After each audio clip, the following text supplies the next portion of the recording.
महाशिवरात्रि से पहले घर से तुरंत हटा दें। यह एक चीज महाशिवरात्रि की रात को कोई साधारण रात समझने की भूल बिल्कुल भी मत करना, क्योंकि यही वो रात है जब ब्रह्मांड की सारी शक्तियां एक बिंदु पर आकर मिल जाती हैं। और अगर इस रात आपके घर के किसी कोने में यह एक अशुभ चीज पड़ी रह गई तो यकीन मानिए महादेव का तो पता नहीं, लेकिन विनाश आपके घर का दरवाजा जरूर खटखटा देगा।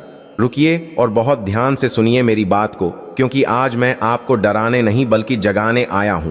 शास्त्रों में स्पष्ट लिखा है कि महाशिवरात्रि के दिन शिव और शक्ति का मिलन होता है, और इस दिन ग्रहों की चाल कुछ ऐसी होती है कि ब्रह्मांड में बहने वाली ऊर्जा सीधे ऊपर की तरफ उठती है, जिसे हम अपवर्ड एनर्जी कहते हैं। दोस्तों, सबसे पहले हम आपको बता देते हैं कि इसका डेट टाइम शुभ मुहूर्त क्या है। फिर हम आपको पारिवारिक से सभी जानकारी बताते हुए चलेंगे। महाशिवरात्रि 2026 में 15 फरवरी रविवार को मनाई जाएगी। इस दिन फाल्गुन कृष्ण पक्ष की चतुर्दशी तिथि शाम 5:04 बजे शुरू होकर 16 फरवरी को शाम 5:34 बजे तक रहेगी।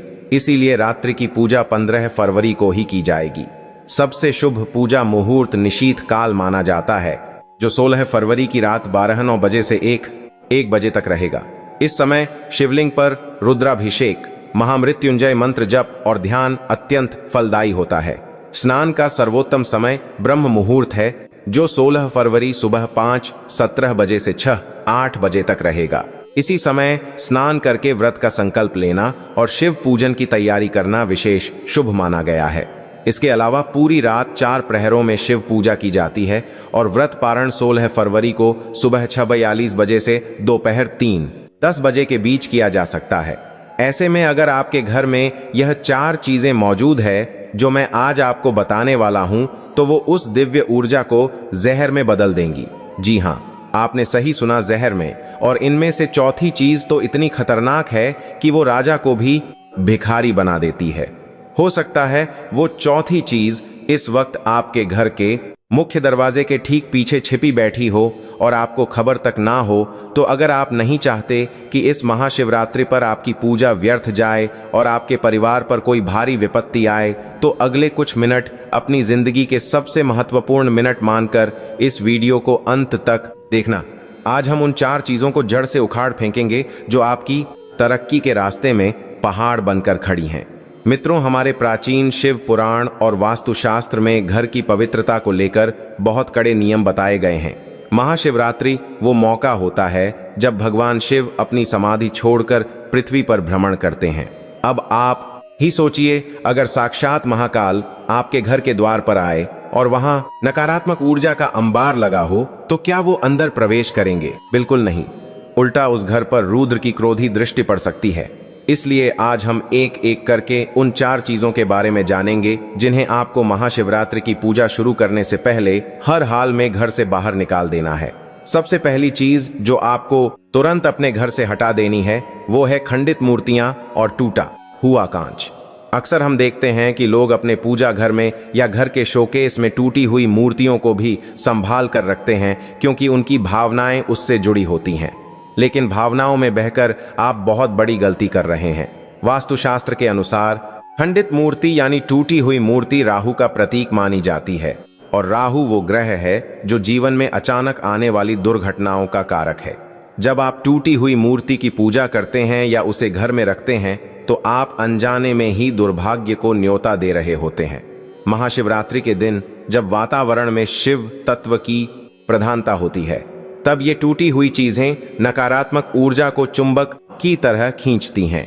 अगर आपके घर में कोई ऐसा आईना है जिसमें दरार आ गई है या कोई खिड़की का कांच चटका हुआ है, तो उसे आज और अभी बदल दीजिए। टूटा हुआ कांच रिश्तों में दरार डालता है। यह घर के सदस्यों के बीच मानसिक तनाव पैदा करता है। याद रखना मेरे दोस्तों, महादेव पूर्णता के प्रतीक हैं। वो शून्य भी हैं और अनंत भी। उनकी पूजा में खंडित चीजों का कोई स्थान नहीं है। अगर आपके पास कोई ऐसी मूर्ति है जो खंडित हो गई है, तो उसे किसी पवित्र नदी में विसर्जित कर दें या किसी पेड़ के नीचे आदर सहित रख दें, लेकिन घर में बिल्कुल ना रखें। अब हम बढ़ते हैं दूसरी चीज की तरफ, जो सुनने में तो बहुत मामूली लगती है, लेकिन इसका असर आपके भाग्य पर बहुत गहरा पड़ता है। वह है बंद पड़ी घड़ी। जी हाँ, आपके घर की दीवार पर टंगी हुई वो घड़ी जो महीनों से बंद पड़ी है, या वो कलाई घड़ी जो खराब होकर दराज में धूल खा रही है। आपको शायद अंदाजा भी नहीं है कि यह बंद घड़ी आपके वक्त को कैसे रोक रही है। भगवान शिव को महाकाल कहा जाता है। महाकाल का अर्थ है समय का देवता। समय ही शिव है और शिव ही समय है। जब आप अपने घर में बंद घड़ी रखते हैं तो आप एक तरह से समय का अपमान कर रहे होते हैं।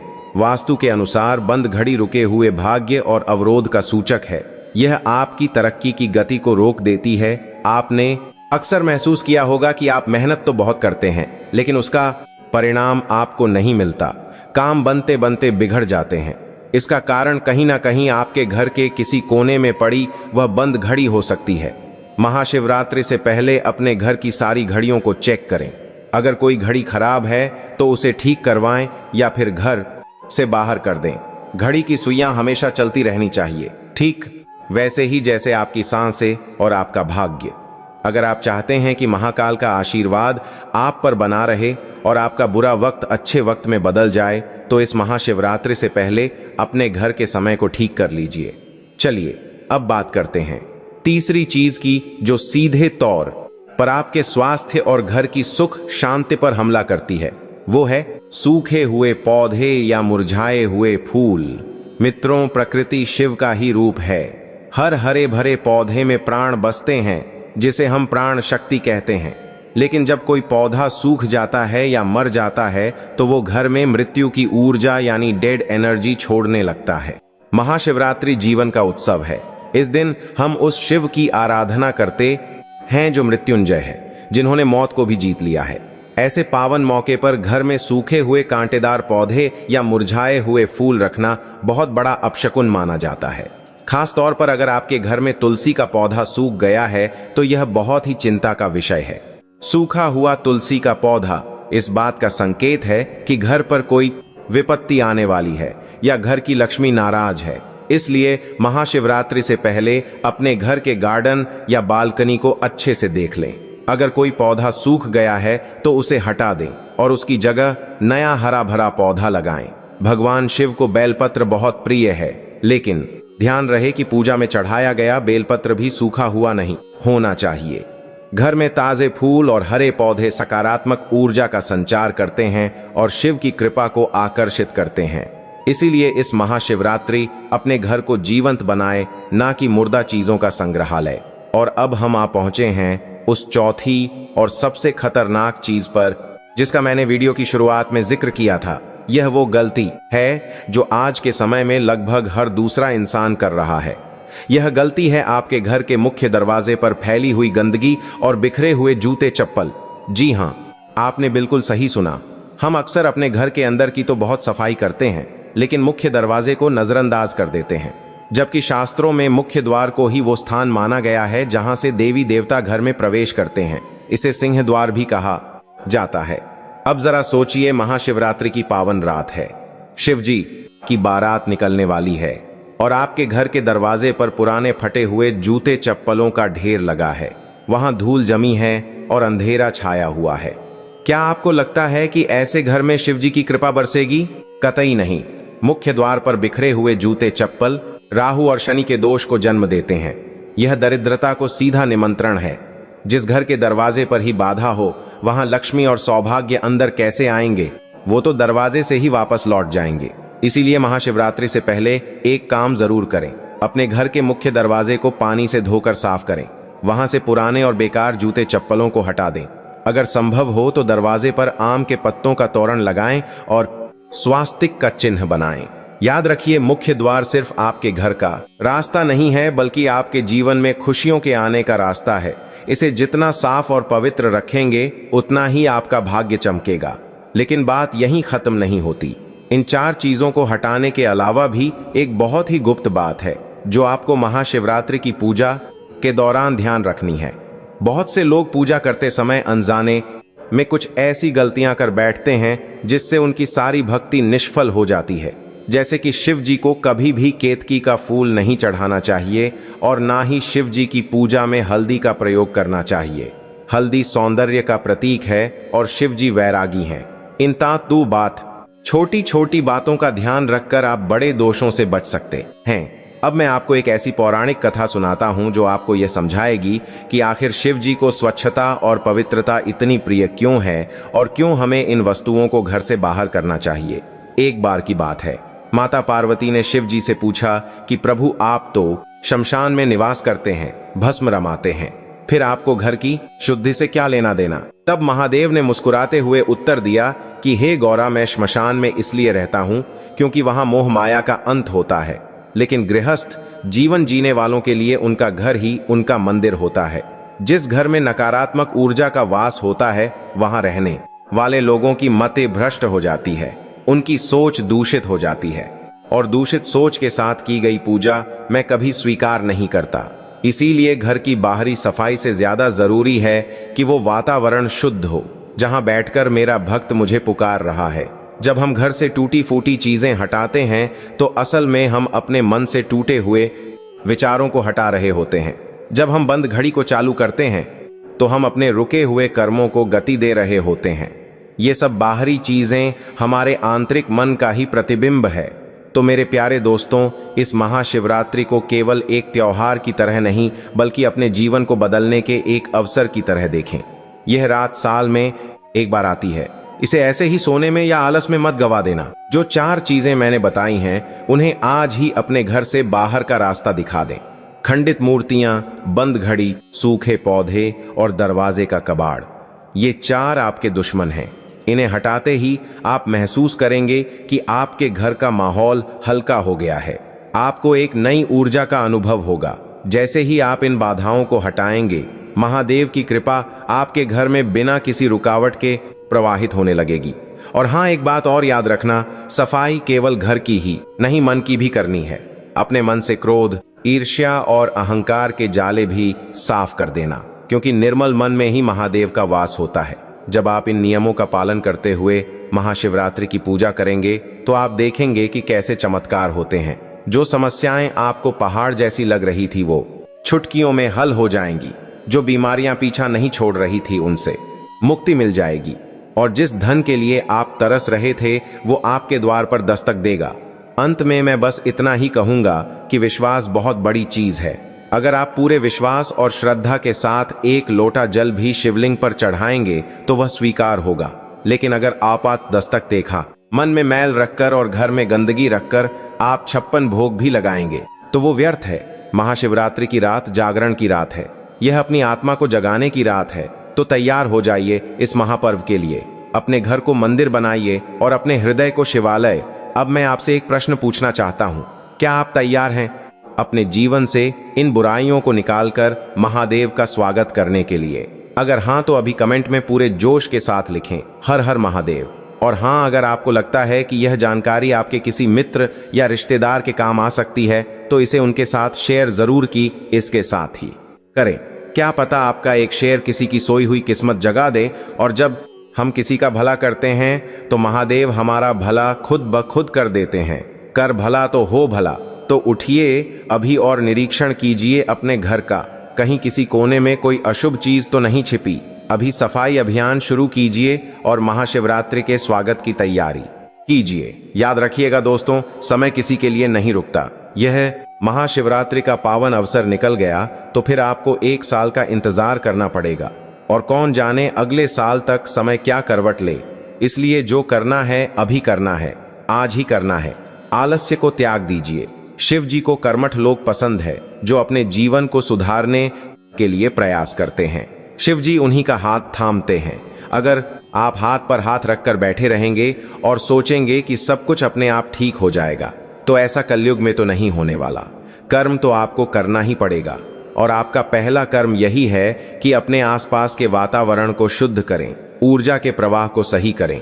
मैं उम्मीद करता हूं कि आप इन बातों को गंभीरता से लेंगे।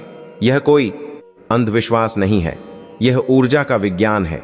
यह वो प्राचीन ज्ञान है जो हमारे ऋषियों मुनियों ने हजारों साल की तपस्या के बाद हासिल किया था। आज विज्ञान भी मानता है कि हमारे आसपास की चीजों का हमारे अवचेतन मन पर गहरा असर पड़ता है। जब आप टूटी हुई चीज को रोज देखते हैं तो आपके दिमाग में कहीं ना कहीं टूटने का भाव पैदा होता है। जब आप बंद घड़ी देखते हैं तो रुकने का भाव आता है और यही भाव धीरे धीरे आपकी हकीकत बन जाते हैं। इसलिए इन नकारात्मक प्रतीकों को अपनी नजरों के सामने से हटाना बहुत जरूरी है। महाशिवरात्रि पर जब आप अभिषेक करें तो इस भाव के साथ करें कि जैसे जैसे जल शिवलिंग पर गिर रहा है वैसे वैसे आपके सारे पाप और कष्ट धुल रहे हैं। उस समय अपनी रीढ़ की हड्डी को सीधा रखें और ध्यान को अपनी दोनों भौं के बीच, जिसे आज्ञा चक्र कहते हैं, वहां केंद्रित करें।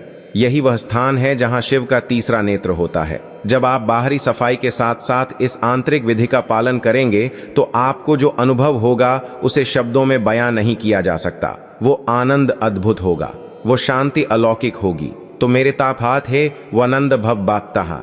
शिव भक्तों, अब देर किस बात की, लग जाइए काम पर।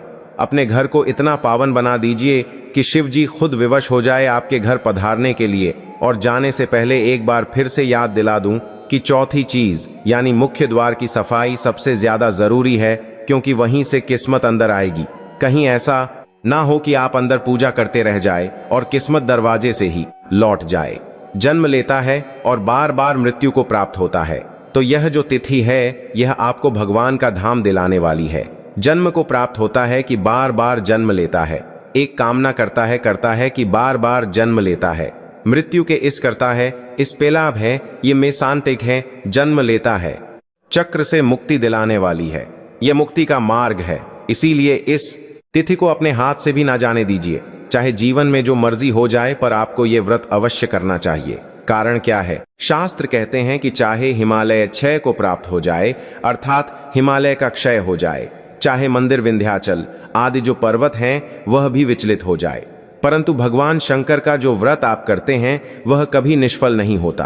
भगवान शंकर का जो आप व्रत करेंगे वह भी विचलित हो जाए, परंतु सदैव सफल ही सफल होता है। इसीलिए अगर आप शिवरात्रि व्रत करते हैं तो यह कभी निष्फल नहीं होगा, सदा आपके जीवन का कल्याण करेगा, यह आपको मुक्त करके ही रहेगा। भगवान शंकर का यह जो व्रत होता है, इसका जो पुण्य होता है, वह कभी आपका साथ नहीं छोड़ता। भगवान शंकर वह देव हैं जो एक बार जिनको आपने भज लिया तो सदा आपके साथ रहते हैं। भगवान शंकर के इस व्रत के पुण्य की महिमा इतनी अधिक है कि मनुष्य का साथ हर कोई सकता है।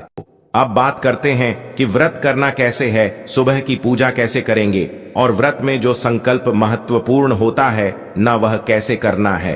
तो जिस दिन महाशिवरात्रि हो आपको सुबह सूर्योदय से पहले अवश्य उठ जाना चाहिए। अरुणोदय में आपको स्नान करना चाहिए। या तो सूर्योदय से पहले या अरुणोदय का समय होता है, जिस समय सूर्य उदित हो रहे होते हैं, जब लालिमा छाई होती है न आकाश में, उसे अरुणोदय का समय कहते हैं। समय तक आपको स्नान कर लेना चाहिए, परंतु क्योंकि आज के समय में जो हमारा स्टाइल है वह सबका बदल गया है। नाइट शिफ्ट भी आजकल बहुत होती हैं और यह जो व्रत है यह आज की युवा पीढ़ी में भी बहुत अधिक पॉपुलर है, बहुत फेमस है, बहुत दिल कनेक्शन है भगवान शंकर को लेकर। और इसीलिए जो पीढ़ी है वह विशेष रूप से इस व्रत को करते हैं। तो उनसे भी हमारा अनुरोध है कि यदि आप अपने काम के कारण सुबह सूर्योदय से पहले नहीं उठ पा रहे हैं तो 9 बजे से पहले अवश्य स्नान कर ले, क्योंकि हमें व्रत वाले दिन तो कम से कम शुद्ध चाहिए, क्योंकि शास्त्रों में इसके बाद किए जाने वाला स्नान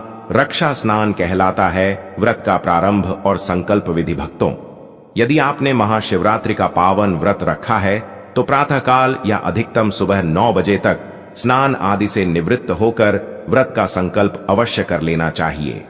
स्नान के बाद स्वच्छ वस्त्र धारण करें और शांत मन से भगवान शिव का स्मरण करें।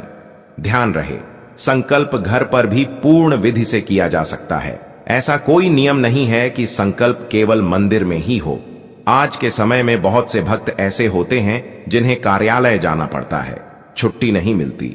और महाशिवरात्रि 2026 इस बार रविवार के दिन पड़ रही है, तो जो नौकरी करते हैं, ऑफिस जाते हैं, उन्हें ऐसे में चिंता करने की बिल्कुल आवश्यकता नहीं है, क्योंकि भाव से की गई घर की पूजा भी उतनी ही फलदायी होती है जितनी मंदिर की पूजा। सबसे पहले हमें घर पर पूजा की तैयारी और सामग्री एकत्रित करनी है। स्नान के पश्चात पूजा की सभी सामग्री पहले ही एकत्र कर लें। आपके पास भगवान शिव की तस्वीर या चित्र अवश्य होना चाहिए, और यदि शिवलिंग उपलब्ध है तो यह अत्यंत उत्तम माना जाता है। शिवलिंग होने पर आप अभिषेक भी कर सकते हैं। यदि अभी शिवलिंग नहीं है तो घबराइए नहीं, अभी पर्याप्त समय है, आप मंगवा भी सकते हैं। पूजा सामग्री में एक पात्र में शुद्ध जल लें, उसमें पहले थोड़ा सा गंगा जल मिलाएं, फिर शुद्ध जल भरें। एक अलग पात्र में पंचामृत बनाएं, कच्चा दूध, दही, घी, शहद और शक्कर, इन पांचों को मिलाकर।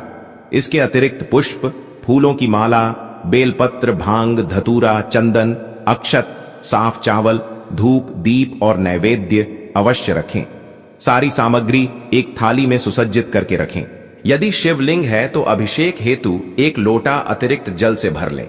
इसके बाद आपको एक दीप प्रज्वलन और भगवान की स्थापना। अब आसन बिछाकर पूर्व या उत्तर दिशा की ओर मुख करके बैठ जाइए। सबसे पहले दीपक जलाना अत्यंत आवश्यक है। ध्यान रहे, दीपक को बिना आसन दिए कभी न जलाएं। दीपक घी का हो या तेल का, दोनों मान्य है, परंतु दीपक का स्थान स्थिर और पवित्र होना चाहिए। इसके बाद भगवान शिव की तस्वीर या शिवलिंग की स्थापना करें। यदि चौकी है तो बहुत उत्तम, अन्यथा भूमि पर भी स्थापना की जा सकती है। स्थापना से पूर्व शुद्धिकरण करें। लोटे के जल से पूजा स्थान, सामग्री और अपने चारों ओर जल के छींटे दें और मंत्र बोलें, एयुएम पवित्रः पवित्रो व सर्वावस्था गतोपि वा। अब जहां भगवान की तस्वीर रखनी है वहां अक्षत या पुष्प बिछाकर आसन बनाएं और उस पर भगवान की तस्वीर स्थापित करें। संकल्प विधि अत्यंत महत्वपूर्ण। अब पूजन से पहले संकल्प करें। दाहिने हाथ में थोड़ा जल लें, उसमें अक्षत और एक सिक्का दक्षिणा रखें। 3 बार एयुएम नमः शिवाय बोलें और फिर अपना नाम, गोत्र, माता पिता का नाम, स्थान, घर, शहर और यह संकल्प करें कि मैं महाशिवरात्रि 2026 के पावन अवसर पर भगवान शिव की कृपा प्राप्ति हेतु व्रत पूजन कर रही हूं। प्रभु मुझे आरोग्य, सुख, शांति, धन समृद्धि और कष्टों से मुक्ति प्रदान करें। ये संकल्प भगवान के चरणों में अर्पित कर दें। अभिषेक और स्नान विधि शिवलिंग या तस्वीर दोनों के लिए। यदि आपके पास शिवलिंग है तो सबसे पहले शुद्ध जल से अभिषेक करें। जल अर्पित करते समय निरंतर मंत्र बोलते रहें, एयुएम नमः शिवाय, एयुएम नमः शिवाय, एयुएम नमः शिवाय। भाव रखें कि आप स्वयं भगवान को स्नान करा रहे हैं। इसके बाद पंचामृत से अभिषेक करें। यदि आप तस्वीर से पूजा कर रहे हैं तो एक पुष्प लें, उसे पंचामृत में डुबोकर तस्वीर के सामने रखी कटोरी में अर्पित करें और मन में वही भाव रखें कि आप भगवान को पंचामृत स्नान करा रहे हैं। इसके बाद पुनः शुद्ध जल से स्नान कराएं। मंत्र जाप और महामृत्युंजय मंत्र का महत्व। स्नान के समय या अभिषेक करते समय एयुएम नमः शिवाय मंत्र का जाप अवश्य करें। यदि संभव हो तो मृत्युंजय मंत्र का जाप भी करें। एयुएम त्र्यंबकम यजामहे सुगंधिम पुष्टिवर्धनम। यह मंत्र अत्यंत शक्तिशाली है। शास्त्रों में कहा गया है कि यह मंत्र रोग, भय, संकट, धन समस्या, नौकरी, व्यापार और प्राण संकट तक में रक्षा करता है। भाव और विधि से किया गया जाप कभी निष्फल नहीं जाता। श्रृंगार, वस्त्र और प्रिय सामग्री अर्पण। अब भगवान को वस्त्र अर्पित करें। वस्त्र के रूप में मौली, कलावा अर्पित करना भी पूर्ण माना गया है। इसके बाद चंदन, अक्षत, पुष्प, माला, बेलपत्र, भांग और धतूरा अर्पित करें। ध्यान रखें, बेलपत्र कटा फटा न हो। यदि ताजा बेलपत्र न मिले तो पहले से चढ़े हुए बेलपत्र को साफ करके भी अर्पित किया जा सकता है, यह दोष नहीं है। यदि भस्म उपलब्ध हो तो भगवान को भस्म अर्पित करें। शिवलिंग हो या तस्वीर, भाव ही सबसे बड़ा नियम है। भोग, आरती और कथा श्रवण। इसके बाद भगवान को भोग अर्पित करें। महाशिवरात्रि पर बेर का भोग विशेष फलदायी माना गया है। जल अर्पण, आचमन करें। अब प्रेम पूर्वक भगवान शिव की आरती करें।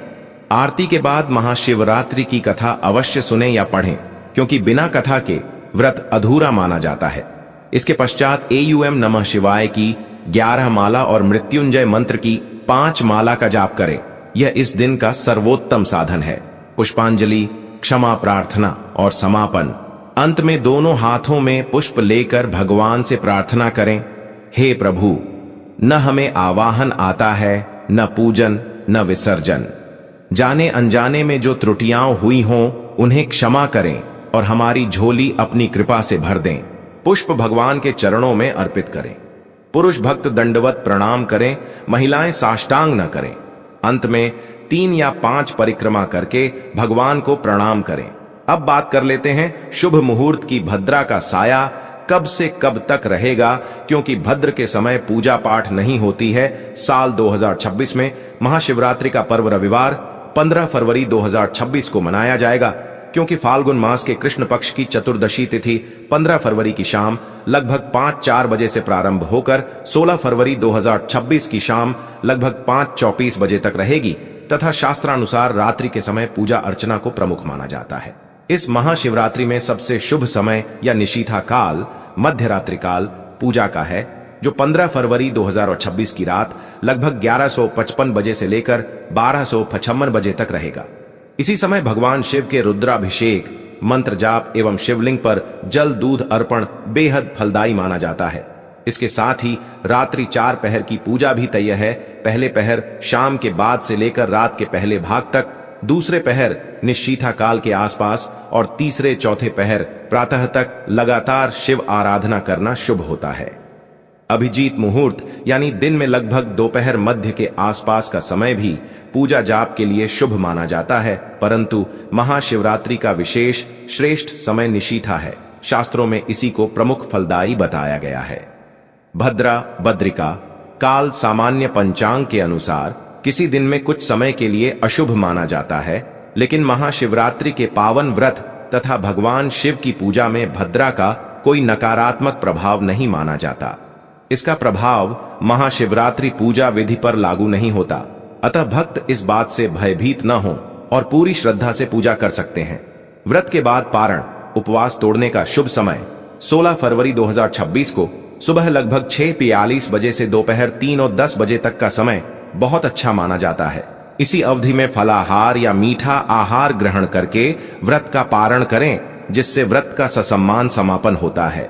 भक्तों, शुभ मुहूर्त मैं किया हुआ पूजा पाठ का बिजनेस पर नहीं जाता, क्योंकि शास्त्र भी कहते हैं कि शुभ मुहूर्त में किया गया पूजा पाठ हमेशा लाभ ही प्रदान करता है। भक्तों, वैसे तो भोलेनाथ बड़े ही बोले हैं, थोड़े से पूजा पाठ से ही प्रसन्न हो जाते हैं, लेकिन आपको कोई और बड़ी मनोकामना है, उसके लिए आपको यह जो हमने कर बताए उनको कर लीजिएगा।